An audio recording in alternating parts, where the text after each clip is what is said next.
we're going to get started now. First, I just want to introduce myself. My name is Naja Hayward, and I'm an entrepreneur's coach, a life and business strategist, a mastermind leader, and the founder of a tea company, which we're not serving today, called Naja Tea. I'm really happy to have you all here, and I'm more happy to introduce my very dear friend and probably one of the most genuinely amazing human beings on this planet, Jennifer Fontanilla. So Jen's going to talk to us tonight about our retirement killers. And how many of you feel like you're all ready for your retirement? Like, I'm ready to roll. That's why you're here. All right. So I'm not going to go into a lot of, chit chat or anything. I would just like to introduce Jen so that she can really tell us now how we can start to prepare our retirement for those lovely golden years. So without further ado, Jennifer. Thank you. Hi. Good evening, everyone. How are you all doing? Great. Okay. I need your energy. Trust me, believe me, that I probably have less energy than you do. So how are you doing tonight? Great. I just want to say thank you so much for being here. I really appreciate your support. It means a lot to me. And so, when I was preparing for this last night, really early this morning, I ran across an interesting quote. How many of you saw Wall Street, the movie?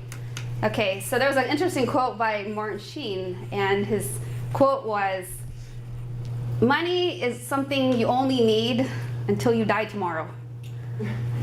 Money is something you only need until you die tomorrow. And I found that fascinating. It's so apropos for this topic, because I think sometimes we have this misconception that, oh, I'm going to hit age 62 and then I'm going to retire. Or I'm going to hit age 65 and then I'm going to retire, right? But I think a lot of times we don't realize that retirement is actually not an age. It's actually a time frame, a goal that when you have a certain lump sum of money, then you can retire. Do you understand? So let me further elaborate. Depending on what kind of lifestyle you lead, let's say you're pretty, middle class or whatever, and you came upon $10 million, and let's say you're in your mid-40s, could you retire tomorrow if you didn't need that much, right? So you're not 65, but you can retire. And so what we're going to talk about tonight is the things that hurt our retirement, the mistakes that people make. So a show of hands, how many of you have ever felt that, I just want to protect the money that I'm making and not lose any of it? Or feel that, I'm making wise choices and decisions so that I can feel good knowing that I'm making the right choices for my financial future, right? And if you could, would you want to improve your financial situation, even if it was by a little? Wouldn't you want to improve it? Yeah. Of course, right? And so that's what we're going to talk about tonight. So as Naja said, my name is Jennifer Fontanilla. I'm a financial advisor with Parsons Securities. And before I did that, I was actually, about 10 years ago, I was a graphic designer. And so I know it's so weird when people think about it, like, what, you're in finances, how did you do that? I've used every part of my brain. In college, I switched my majors like 3 times, and so I've actually delved into different things. And so one thing that I was sitting there thinking about was, wow, this is really interesting. I used to work in a company that created displays and packaging for the graphics of movies or video games and things like that. And as lucrative as it was and as exciting as it seems, I would sit there every day and look at the computer and I would feel like I wasn't really impacting anybody. I felt like, oh, I'm just making these pretty things on paper.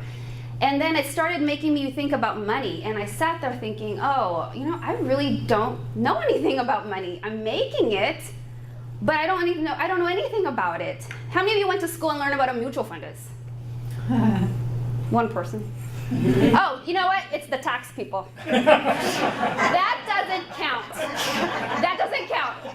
The rest of you, I didn't see any hands. And so I'm included in that group. And so I was thinking, okay, I felt I was fairly intelligent and I finished college quickly, and yet I still didn't understand money. And so I felt, if I'm feeling this way, surely there are other people feeling this way. Would you agree? And so I felt that, okay, you know what? I'm interested in this. I want to help people understand money. And so my whole goal now is to explain money in a way that it's fun, it's easy to understand, it's not this jargon that just flies over your head. How many of you have been to things where you're like, I don't even know what they're talking about? And then they say, do you have any questions? And you're thinking, I don't even know what to ask, right? And so that is not what we're going to do here tonight. So if you do have questions, feel free to ask. If I feel that it's beyond scope and it requires more detail in the end, please feel free to come up to me, or we can set up a consultation afterwards, and I'd love to talk to you more about it in detail. All right? So without further ado, we're gonna go into the presentation. And so Kim, my lovely assistant, she is actually, I wanna say a quick thank you to her. This is her office, and Kim owns a farmer's insurance agency, and so she's actually gonna be my slide projectionist person. So one thing I'll say while that's warming up is, over the years I found that, do you sometimes feel that money is a taboo topic? Totally. Right? People don't want to talk about it. I mean, sometimes it spans across some cultures where they don't even want to talk about life insurance. I don't want to talk about dying. That's so morbid. You know, they say, well, the only thing that's inevitable are death and taxes. So why don't you want to talk about it? And so one of the things that's very unfortunate is that it all comes down to communication. And when we don't have that communication about money, you can see how it can lead to disastrous things down the road, right?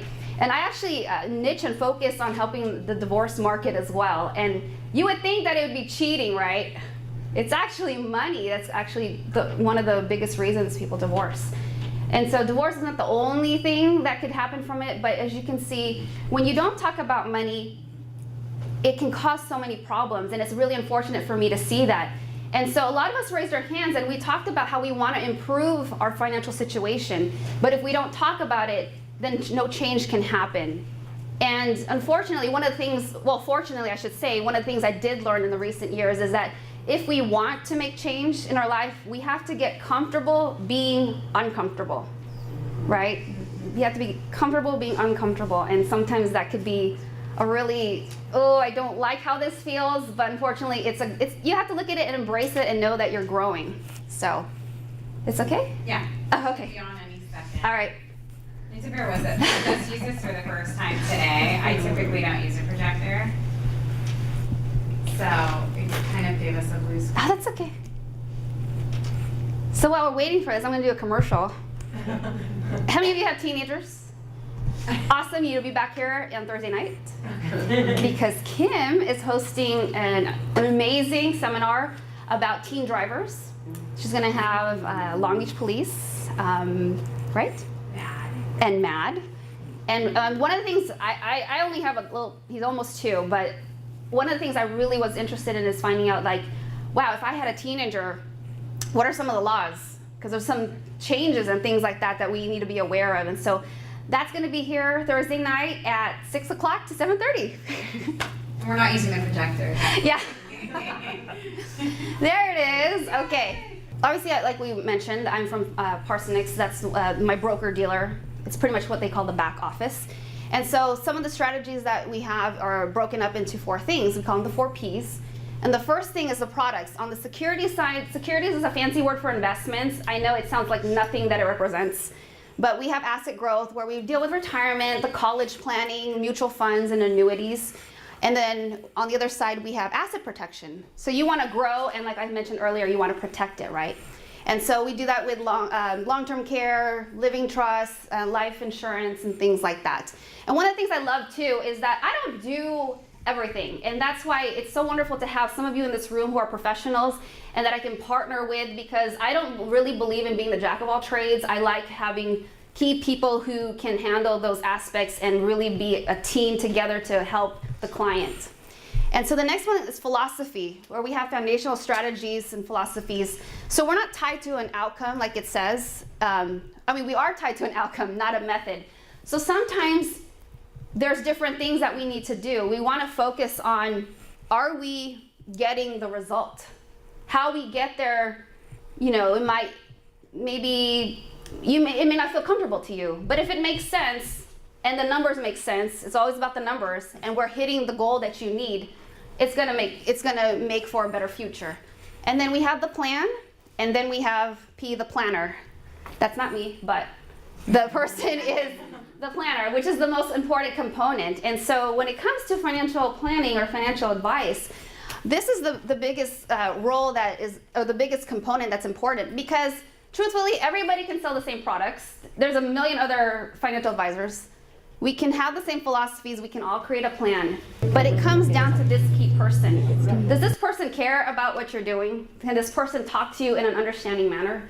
And so can that person hold your hand and walk you through the process so that okay, I feel good. I actually can call her up and ask questions and not feel stupid. You understand? So that person is really important. Okay, next slide, please. Awesome. Okay, so you can go ahead and tab it. Okay, so this is like a breakdown of real simple overview. So in the beginning years, where some of us are, we're in the working years, it's like we're generating, income from our career. Let me get out of my own way. And so we have active income when we're working for our money.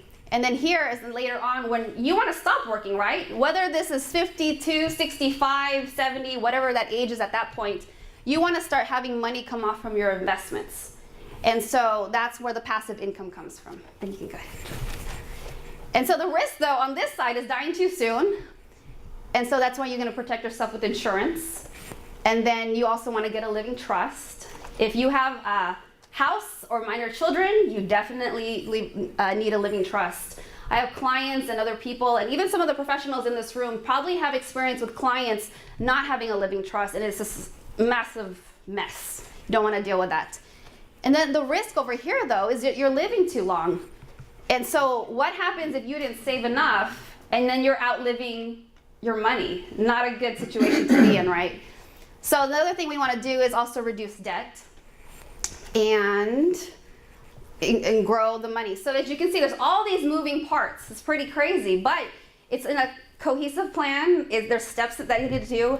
And sure, anybody can say like, oh yeah, you know, it's easy, I can do it myself. That's not what it's about, because if that was so true, don't you think that Olympic athletes wouldn't use coaches? Don't you think like Kobe wouldn't need the coach? But people need somebody to hold their hand and walk them through the process. And you know, that's why there's a lot of coaches out there, because people need accountability and somebody to hold their hand. Okay, well, I feel like I'm on a boat.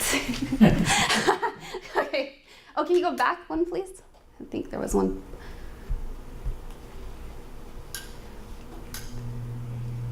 And one more? Okay, great. And then I think there's 2 more points. So 5 is consistent retirement income. So when you get to this part, you don't want to outlive your money, but then you also want to make sure that you're having consistent income coming in. Remember, you're not working anymore. So you want to make sure that paycheck's coming in on a clockwork basis, right? So that's what the consistent retirement income is. Okay, next please. All right, so this was a poll done a couple years ago, and the top financial worries of Americans was 66% not having enough money for retirement. Would you agree with that statistic? Yeah. I mean, all the other reasons are good, but not having enough money, I mean, that's scary. You don't want to be retired and then 2 years later you're looking for a job, and you know, I mean, that's why there's people out there that are much older. I mean, I've gone to stores where I'm like, oh my gosh, I wonder if you're here because you want to be here or because you have to be here. Okay, so next slide, please. So here's a quote. Almost 40% of working Americans say they will never afford retirement. And for a second year in a row, it's the most important financial concern. That's from the American Institute of CPAs. John's a CPA here in Long Beach. And Alan Greenspan, one of the most complex economic calculations that most workers will ever undertake is, without doubt, deciding how much to save for retirement. How many for you at one point in time it was confusing, or it's still confusing? You hear about, oh, you need to save, oh, you need to save. It's like, okay, but how much, right? There's that calculation where like, well, how do I figure that out? And that's something that I can help you with as well. Okay, next please. Let's see. Okay, so if you can read the ceiling, it says, for retirement risk, LIVE, okay? So here are the retirement killers. Now we're getting down to the nitty gritty, okay? So we're gonna go through the checklist pretty quickly because I'm gonna expound on each one. The first one is longevity. You think it's great to live a long life if your goal is to, you know, be healthy and live long and stuff like that, but it's not cool if you are living longer than your money does, right? Because if you don't have that income coming in, or there's no more money, what good is it to be in poverty and not be able to enjoy the lifestyle that you wanted to create, right? 2 is inflation. This one is a huge one. I know it's Kim's favorite. Inflation, every year it gets more expensive to live on this planet. Would you agree? Yeah. Do you remember a few months ago, how much was gas? Almost $5. I remember it was 99 cents in like 1998. 99 cents, and it's almost $5 now. I mean, that's inflation for you. And then stamps, I mean, come on, how many versions of Forever stamp are we gonna have? Right? Forever, it's like, okay, another forever like increase. And so 3, we have volatility, potential fluctuations in monthly income. That doesn't feel good. You know, oh, 1 month I'm getting $2,000. The next month I'm getting $1,500. The next month it's $2,100. You don't want to feel that, right? You want to know it's steady or increasing. Okay, and the last one is emotions. This one is my favorite because this is the one that also requires that advisor really holding your hand and making sure you don't jump off the ledge when you shouldn't. You're not making poor decisions when you shouldn't be, right? So emotions can cause bad behavior, and we'll talk about that. Great, so those are the 4 retirement killers, and we're going to talk about each one. But let's look at this first. Risk number 1, longevity. Here's some interesting facts. A 65-year-old married couple has a 63% chance that at least one spouse will live to 90. It's probably the women. But you know, the joke is that the women like end up killing the man. I don't know how true that is. I'm not gonna ask if it's true in your situation. For good reason, though. And 36%. No, the question is, why do men die sooner? That's it. So next month we're gonna have a communication workshop. So 36% chance that at least one spouse will live to 95.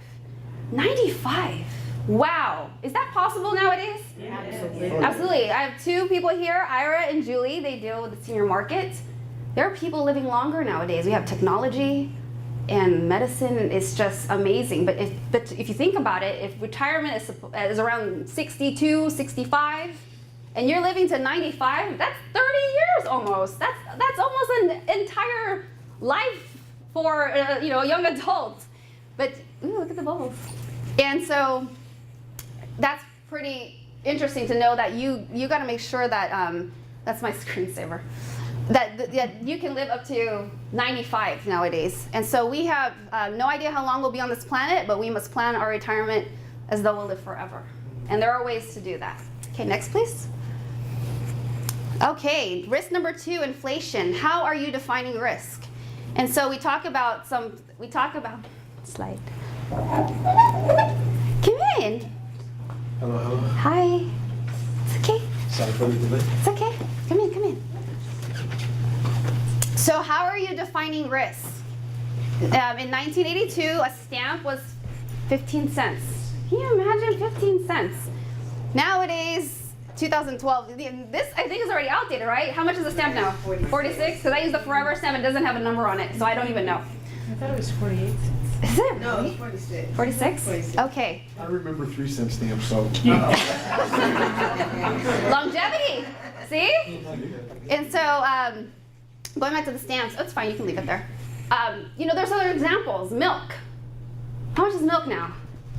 $5. 5? I remember it was $1.99. And what else is there? Gas, we talked about gas prices. That's an interesting topic.